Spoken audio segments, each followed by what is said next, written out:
Welcome back to my channel, the best place for new signers, intermediate signers, and struggling signers. I am so excited for today's video. We are going to be talking about one of my absolute favorite ASL dictionaries. Now, I've talked about ASL dictionaries before. There are ASL dictionaries that are just totally, completely lame-edge. And my absolute favorite ASL dictionary I talk about in this video, I talk about both a lame dictionary to avoid and a really good one. And then I have another video I talked about ASL gifts that you could get. And there I talked about the other dictionaries that I love in there as well. But today I'm gonna go over my favorite, one of my favorite ones, this one, and why you need this in your arsenal, the American Sign Language Handshape Dictionary. Now, if you've ever learned a foreign language outside of ASL, you've heard of the reverse lookup dictionary. So if you hear somebody say Auf Wiedersehen, you would look it up in your reverse lookup dictionary and go, oh, that's what that means. Now, don't ask me what it means. Hello? In German? Don't judge me.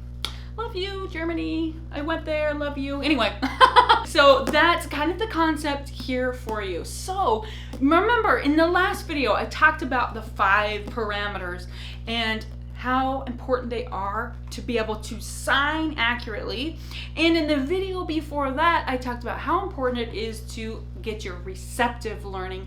All of those skills are really going to help you, and this dictionary is going to help you with both of those. It's going to help you to learn new signs. It talks about the 5 parameters in each of the descriptions. I'm going to go over it extensively, you'll see. And so that's going to help you both sign accurately and to be able to understand people. So this is just okay, let's talk about why this dictionary is so awesome and how to use it. And then I'll go over a couple of cons with you about it. All right, let's go. So I'm just gonna say ASL instead of American Sign Language because it's just a mouthful. The ASL Handshape Dictionary is not organized like a typical dictionary. It's not going to be alphabetical. It's going to assume you don't know what the sign is. So how would you be able to look it up with a word if you don't know what the sign means, right? So we don't have time for alphabetical. It would be a waste of our time. It instead is organized by handshape. It's organized first by one-handed handshapes, so a sign that only uses one hand, and then two-handed handshapes, a sign that uses both of your hands, okay? So that is how you navigate through it. All right, first off, it's also organized so when you look at the two-handed signs, the sign that it shows you, because you know some signs can have 2 different hand shapes. So which hand shape should it be? So you want to look at the hand that's your dominant hand that's doing the main part of the sign, and that is going to be the main hand shape that you want to look up. So if it's the one hand shape, but it also uses the flat B hand shape, you're going to want to look at the one hand shape. Now, if you're seeing a sign and you're not sure which hand is a dominant hand and which is a non-dominant hand, you'll want to make a note of both the hand shapes, and then you just look up both hand shapes and then you'll find it. So how do you use this dictionary? Well, this is what's awesome. So if you're watching a video or you're seeing somebody sign something and they sign a sign and you're like, I don't know what that means, you're going to want to stop if it's a video, or if it's in person, you'll want to make a note mentally and then write it down as soon as you can. But you want to write down as many parameters as you can. Okay, so you want to go, okay, what's the hand shape? Where was it located? What was the movement? Where was the palms facing? What was the face doing? Write all of it down. The most important part you want to look at is the hand shapes first, and then location and movement and all that kind of stuff. All right, but if you don't know the hand shapes, you won't be able to look it up. So the most important is the hand shapes. And make a note, is it one-handed and two-handed? As much information as you can write down about the sign as you can, the more helpful, okay? Then next, you're gonna crack open your book. You say, okay, it was a one-handed sign, all right? One-handed sign. So we're not only gonna look at the first part of the dictionary, we're not gonna look at the two-handed signs. And it was using the bent B hand shape. So you're like, okay, bent B hand shape. So you can return to the bent B area. So we've got open B, now we've got bent B. And we go, okay, where was it located? Well, it was on the cheek. Okay, it was on the cheek. So we're gonna scan through the pictures. We go, well, here's one that's on the cheek. Well, I don't think that this one started at the cheek, and that one ends on the cheek, but this one started at the cheek. Okay, not on the cheek, not on the cheek, kind of close to the cheek, but not touching the cheek. Okay, that's not on the cheek. Well, that one ends on the cheek, but it didn't start, but the sign that I saw didn't start there. Okay, this one's on the neck, and then we go, oh, this one is right there on the cheek. That's exactly what that looks on the cheek. No, no, and then we go, okay, these are C signs, so we're done here. So this one looks the most like it is. So I'm like, okay, let's check the movement. All right, check the movement, check the palm orientation, and I go, oh, it is this sign. And this sign is ashamed, bashful, shame, or shy. So I'm like, perfect, now I know this sign. And now you're gonna practice it. You're gonna go, okay, shy, shy, shamed, ashamed, bashful. I got it. Okay, now you know the sign. Now you're gonna add it to your practice routine that you have so you can review and practice this sign. But that's how you're going to go through the dictionary to identify the sign that you're looking for. This dictionary is really nice because it helps you to become a more independent learner. You have the ability to check and learn signs on your own without having to find somebody that has expertise that can help you, or that has the time, or is going to respond to you. All right.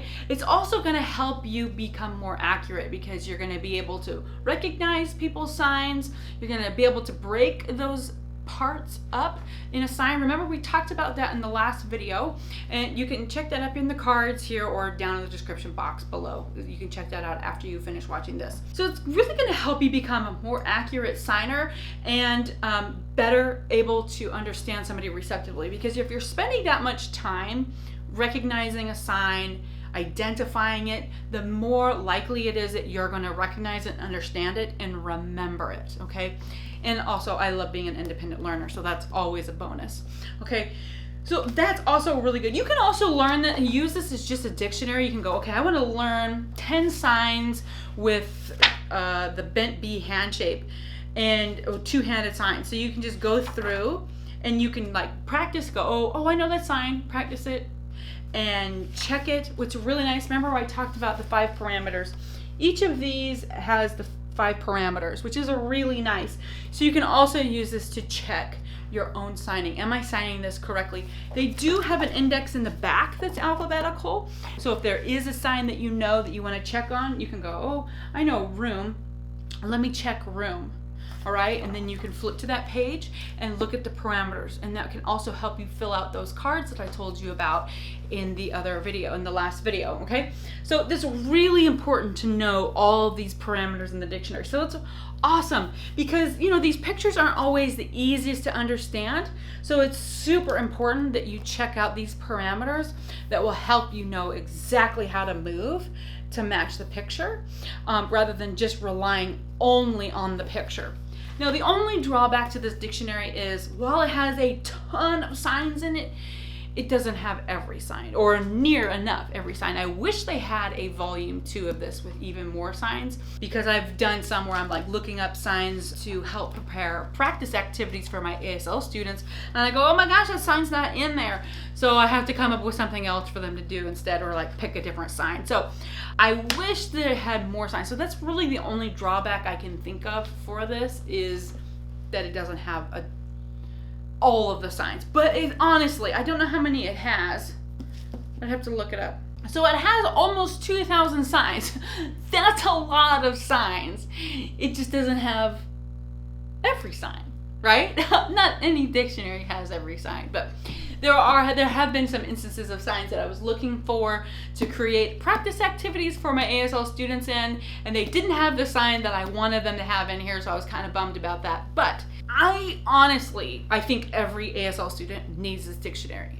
Get the other 2 dictionaries, the ASL Children Gallaudet Dictionary, then the other ASL Gallaudet Dictionary, and this one. If you only have the budget for 2, get the ASL Children's one. Then save your pennies, get this one, and then get the other Gallaudet one. This one is going to help you so much, especially as you're learning to understand other people. So I have a link down below on where you can get that, so you can find that as well.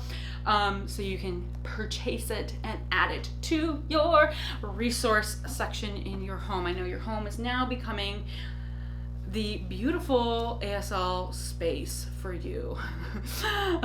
Be sure to hit the notification bell, because in the next video, I'm going to be talking about your role as an ASL student in entering and building connections in the deaf community, how to make connections in the deaf community. So definitely check that out. If you're wanting to learn some more ASL vocabulary, check out these 2 videos, but don't forget to get this beautiful book. You'll thank me later.